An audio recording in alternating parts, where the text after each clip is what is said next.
بار مې در باندې دا غږ کړی چې راجیګ شئ او د خپل امنیتي سکتور تر څنګ ودرېږئ او طالبانو باندې زه یو غږ کوم چې طالبانو تاسو نه زه پوښتنه کوم چې ملا منصور چا مړ که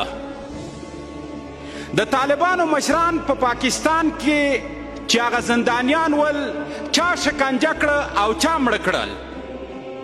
د پښتنو مشران چا مړ کړل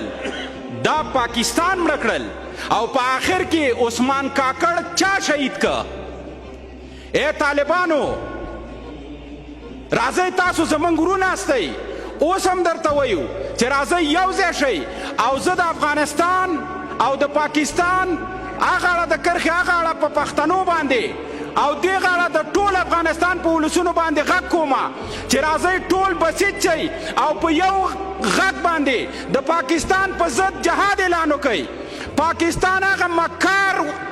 سیاست لري اے پنجابی تر څو مې چې وهې هغومره حساب وکړه چې په ځان دې پیرزوي زه په دواړو اړخو باندې غږ کوم په منظور پښتون باندې غږ کوم چې د عثمان کاکړ او زما د افغانانو وینې ادر نه ځي راجیګ شه موږ در سره ولاړ یو او راځئ چې یو مسلح قیام وکړو د پاکستان په ضد او د امریکا په ضد